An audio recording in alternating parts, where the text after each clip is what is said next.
So hello everyone. तो जब से मैंने सीजल का एग्ज़ाम दिया था, तो मैंने बिल्कुल पढ़ाई छोड़ दी थी।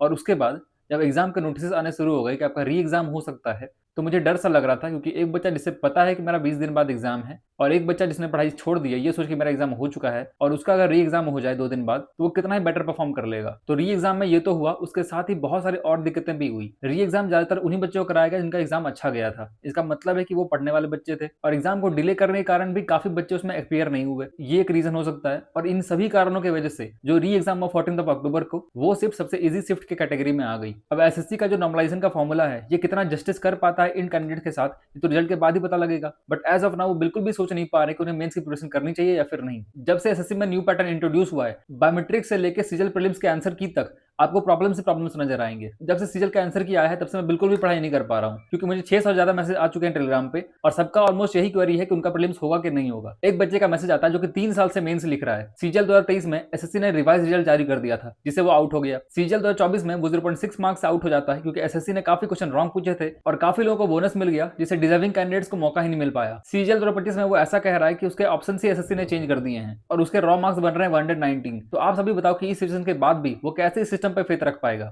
एसएससी पहले बहुत फेयर एग्जाम लिया करता था, लेकिन जब से ये न्यू पैटर्न आया है, ये एग्जाम बहुत ही लक बेस्ड बन चुका है। इसमें कोई सियोरिटी नहीं कि आप डिजर्विंग कैंडिडेट हो तो आपको पोस्ट मिल जाएगी। हो सकता है कि आपका लक साथ ना दे और आप अपने सारे अटेम्प्ट वेस्ट कर दो। और इतने ही नहीं, एसएससी में काफी सारे प्रॉब्लम्स हैं जो कि सामने भी नहीं आते। ईसा टेक्नोलॉजी नाम का एक सेंटर है बोकारो में, यहाँ पे फर्स्ट शिफ्ट में ही एग्जाम कैंसिल हो गया था। आने वाले दिनों में वहाँ पे एग्जाम हुआ, और एक शिफ्ट में काफी बच्चों के कंप्यूटर बंद हो गए, तो उन्होंने कंप्लेन किया इस चीज का। तो इन्विजिलेटर ने कहा कि आप अपना रोल नंबर लिख के दे दो, हम री एग्जाम कराएंगे। बट दूसरे ही दिन एसएससी ने उन्हें डिबारमेंट का नोटिस भेज दिया, ये कह के कि आपने डिस्टर्ब किया एग्जाम प्रोसेस को। और इन सभी वजह से एसएससी का एस्पिरेंट बहुत हेल्पलेस फील करता है। उसके पास कोई ऑप्शन ही नहीं है, वो अपनी चीजों को प्रूव ही नहीं कर सकता। उसके साथ जो प्रॉब्लम्स हो रही है, कोई उसे समझ भी नहीं सकता। इसलिए मैं रिक्वेस्ट कर रहा हूँ सभी टीचर से, सभी एस्पिरेंट से, कि हम सभी साथ आएं और इसका कोई सॉल्यूशन निकालें। और एक छोटी सी बात, मेरे एनटीपीसी सीबीटी 2 में 94.36 मार्क्स आए हैं। अगर आपको डिटेल में मेरी मार्क्स जाननी है, तो आप नीचे दिए गए वीडियो को देख सकते हो।